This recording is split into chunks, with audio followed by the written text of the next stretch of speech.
Diego Maradona, maior ídolo do futebol argentino, faleceu aos 60 anos na última quarta-feira após uma parada cardiorrespiratória. A repórter Ana Carolina Bilato conta um pouco mais sobre essa grande perda para o futebol mundial. Diego Armando Maradona faleceu na última quarta-feira aos 60 anos, após uma parada cardiorrespiratória, um dos grandes craques da história do esporte e considerado o maior ídolo do futebol argentino. Na quarta-feira de manhã, quando as ambulâncias foram chamadas para a casa de onde ele se recuperava de uma cirurgia no cérebro, em Tigre, na zona metropolitana de Buenos Aires, o ex-jogador não resistiu, tendo sua morte confirmada pela imprensa argentina e pela TV pública do país no começo da tarde. O presidente da Argentina declarou luto oficial de 3 dias no país. Além disso, o presidente fez homenagem em suas redes sociais, assim como todos os fãs do ex-jogador. Ana Carolina, para a SP no ar. Obrigada, Carol. Meus pêsames à família do jogador. Mas a introdução do árbitro de vídeo para muitos veio ao futebol como uma solução imediata para os erros de arbitragem. Mas o recurso do VAR tem causado bastante polêmica no futebol por conta de questões protocolares envolvendo índole dos árbitros. Será que o tema abordado na coluna de João Pedro Cirilo? Bom dia, Nicolas. Bom dia, Chloe. Tudo bem? Bom, esse tem sido um dos assuntos mais discutidos nos últimos tempos na TV brasileira, principalmente porque, com a entrada do VAR, acharam que tudo ia se resolver, que não teríamos mais problemas de arbitragem. Porém, o VAR vem se demonstrando um pouco duvidoso ainda, e muitos comentaristas vêm tirando algumas conclusões. Muitas delas ainda são suposições, porém algumas são fatos. Diferentemente dos árbitros das maiores ligas do mundo, como a Premier League da Inglaterra ou a La Liga da Espanha, onde os árbitros tiveram um grande tempo de preparação e adaptação, os árbitros brasileiros foram jogados ao fogo com essa nova tecnologia e com poucos recursos de revisão, diferente da Europa, que tem diferentes câmeras, tem diferentes ângulos de vista, então é muito diferente. Um problema recorrente que já existia e que acaba agravando as dificuldades da utilização do VAR no Brasil é a falta de profissionalização dos árbitros por parte da CBF. Isso acaba acarretando diversos outros problemas, como, por exemplo, a falta de critérios gerais por parte da arbitragem, o que acaba deixando os jogadores confusos em campo e o próprio VAR perdido em como ajudar o companheiro, que não tem os mesmos critérios para apitar uma falta ou um pênalti. Outro problema causado pela não profissionalização é a insegurança que traz para as decisões de campo, o que faz com que os árbitros brasileiros tenham que recorrer mais vezes ao VAR por medo de errar e serem punidos no futuro. Ainda tem muitos passos a serem dados para que isso deixe de ser um problema aqui no Brasil. Porém, ainda sobreviveremos, mesmo que com 8 minutos de acréscimo por jogo. Bom, o primeiro-ministro do Reino Unido, Boris Johnson, aprovou a indicação do piloto de Fórmula 1, Lewis Hamilton, para receber o título de Cavaleiro do Império Britânico logo após o Ano Novo. O inglês elevou seu status para receber tal honra, após igualar o número de títulos de Michael Schumacher, vencedor de 7 campeonatos mundiais. Aos 35 anos, Hamilton vai ser o quinto piloto da Fórmula 1 a receber o título de Sir. Junto a ele estão Jackie Stewart, Starling Moss e os fundadores da equipe, Williams, Frank Williams e Patrick Head. Por conta da pandemia do novo coronavírus, 2020 foi um ano complicado para manter a estabilidade da saúde mental e física. Neste período adverso, encontramos dificuldades para nos manter fazendo exercícios em função da quarentena. Com isso, a saúde física e psicológica de diversas pessoas acabou sendo abalada. Com o distanciamento social e a falta de exercícios físicos, nosso estado mental foi afetado durante o período de pandemia. Estresse, ansiedade e até depressão surgiram. De acordo com um estudo feito pela UERJ, Universidade Estadual do Rio de Janeiro, a depressão aumentou cerca de 7% durante o período entre março a julho, o período que ficamos isolados. Curi, de 21 anos, sentiu o peso dessa pandemia. É uma coisa que deixa realmente para baixo, né? Porque quem faz exercício físico e vai direto e gosta, é uma coisa prazerosa para a pessoa. E você tira esse prazer dela, você tem que se adaptar de algum jeito. É igual um fumante que para de fumar um cigarro, ele vai ficar estressado, ele vai às vezes brigar com alguém. Por quê? Porque ele está sem aquela coisa que é aliviável. O estresse é a porta de entrada para várias doenças. É o que nos conta a psicóloga comportamental. O estresse ele pode gerar uma depressão. Então, sim, a pessoa tendo uma depressão, ela não vai ter ânimo nem disposição por conta da falta, né, de prazer nas coisas que antes eram prazerosas para ela. Na verdade, ela não vai ter prazer nenhum. Então, é zero. A motivação ela tem que ser algo positivo para você, tem que ser algo reforçador. Então, a partir do momento que eu começo a ter resultados, aquilo passa a ser mais interessante para mim e para o meu cérebro e para o meu corpo. Então, se eu estou emagrecendo, aquilo é reforçador para mim, porque eu estou vendo um resultado, né? Aquilo está sendo legal, positivo. Por outro lado, houve um aumento dos problemas físicos. Com as academias fechadas, muitos optaram por acompanhar lives ou aulas particulares online. Foi o caso do personal Rafael Branco, que teve que se adaptar para o meio digital. A maioria prefere as aulas presenciais das pessoas, né? Porque treinar em casa, às vezes, pode ser muito clichê, às vezes a pessoa fica desanimada. Então, falta aquele incentivo, né? De ter aquele professor, até a conversa dos amigos. Não podemos esquecer que fazer exercício em casa pode acabar sendo arriscado. Isso por conta da falta do ambiente necessário, orientação profissional e os aparelhos adequados. Então, pessoal, essas pessoas que fazem exercícios ao vivo, online, estão todas sujeitas a ter algum tipo de dor ou desconforto na lombar.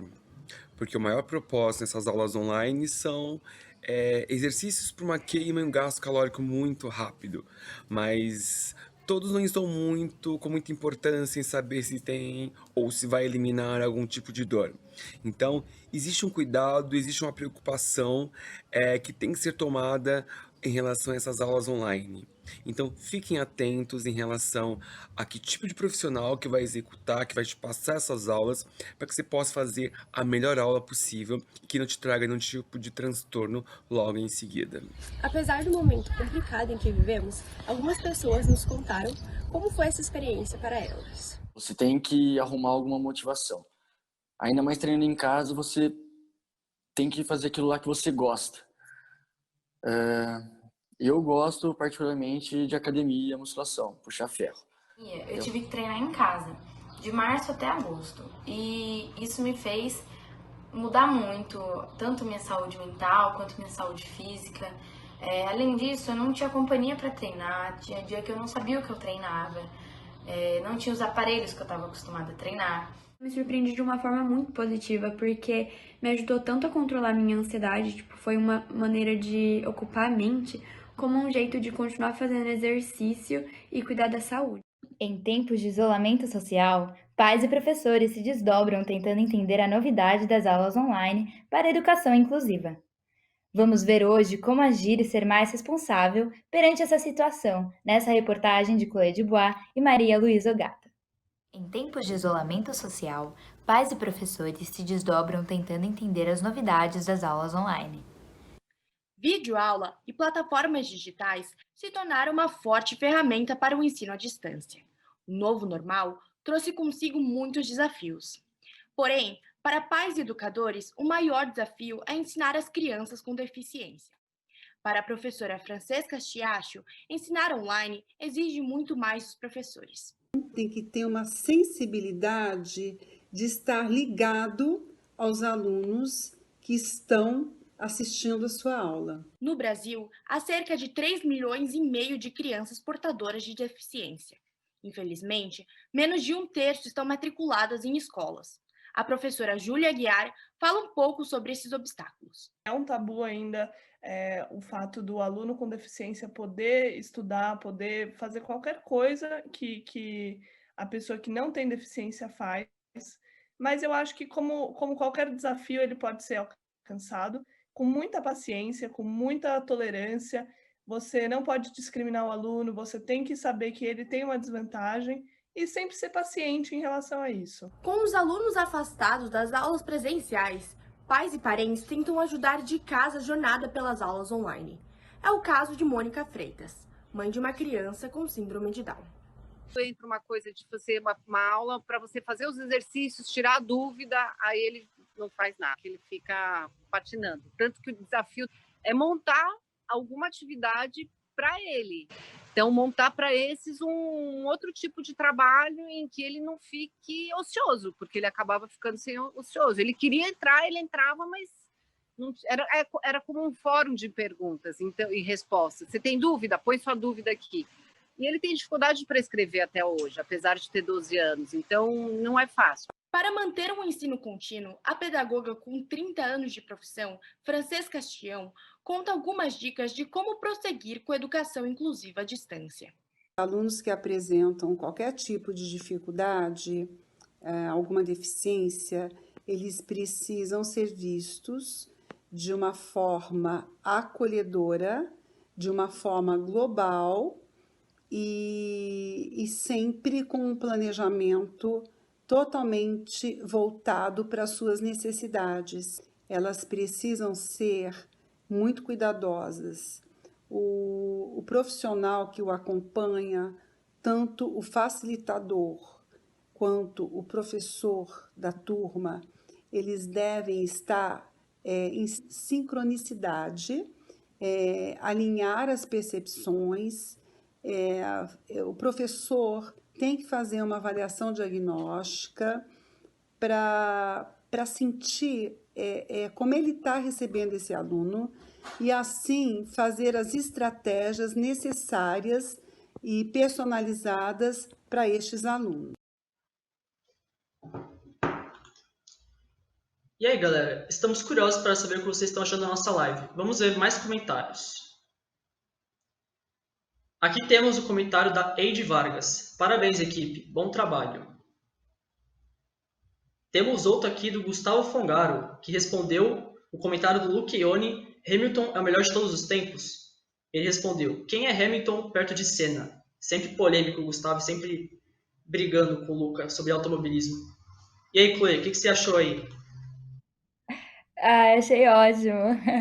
Continuem comentando, gente. A gente está adorando ver a opinião de vocês sobre a nossa live. Fazemos tudo para agradar e para trazer as melhores informações para vocês. Para fazer parte, é só deixar a sua opinião, curiosidade ou sugestão de pauta nos comentários da nossa transmissão do Face, da Agência de Jornalismo da SPM ou na nossa live do Instagram. A gente tá ligado, hein? A evolução tecnológica permitiu que não só a grande mídia, mas também qualquer pessoa pudesse produzir conteúdo e disseminar opiniões. Com isso, a população indígena tem usado cada vez mais as redes sociais como um porta-voz de cultura e direitos. Confira a reportagem de Helena Fortunato e Marina Toledo. A produção de conteúdo digital tem estado cada vez mais presente no nosso dia a dia. Com os povos indígenas não foi diferente. Eles têm usado as redes sociais como plataforma de desmistificação de estereótipos ainda presentes na sociedade e divulgação de seus trabalhos. Eu sou Cadu, eu sou artista visual, faço um trabalho com colagens, utilizando as fotografias que eu tiro, chamo essa junção e essa forma de expressão de futurismo indígena, que é onde eu coloco esses corpos indígenas no qual eu fotografo em uma perspectiva de futuro, porque a gente está sempre nesse processo, né, de ser remetido ao passado, tanto de ser remetido, né, pelo não indígena, como também a gente de focar sempre de estar sempre no processo de estar sempre olhando para trás, porque a colonização impediu a gente de seguir o nosso futuro pleno, né? A internet ainda é considerada uma terra sem leis. Até a população indígena que está em busca de compartilhar sua própria cultura não escapa dos discursos de ódio. Então tem muito discurso de ódio, tem muita resistência, muita gente que fala esses indígenas aí querem roubar os direitos que estão na aldeia, ou então eles não são índios de verdade. Esse tipo de abobrinha. Ou, mas isso não é um cabelo de indígena, você tem que ter o fenótipo, né? Você tem que parecer índio. O índio para inglês ver. E a gente tem essa imensa diversidade e não vai se resumir a um fenótipo, a um estereótipo. Muitos podem pensar que o Brasil colônia teve fim há séculos atrás. A mudança de lá para cá é inegável, afinal, atualmente vivemos uma sociedade em rede. Porém, muitos pensamentos e práticas preconceituosas ainda presentes na sociedade atual fazem com que pensadores e minorias acreditem que ainda vivemos sob uma ótica colonial, mesmo em meio a tanta tecnologia. É entender que não existe um pós-colonial. A gente nunca saiu de um processo de colonização.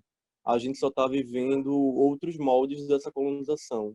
Em uma sociedade em rede, comunicadores e ativistas também se tornaram grandes responsáveis por levantarem as pautas do momento. A presença dos povos indígenas nas redes sociais, contando histórias a respeito de suas culturas, reforça um conceito muito importante de local de fala.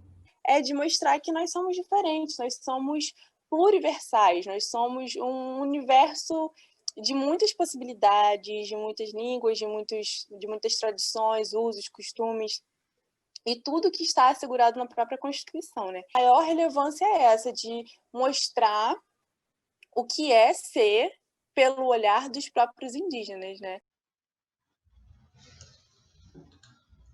No próximo bloco, nossa repórter Marina Toledo vai contar como foi a chegada do serviço de streaming da Disney do Brasil. E na reportagem de Mário Garcia, vamos saber como o Natal vai se adaptar à pandemia do novo coronavírus. A gente volta já!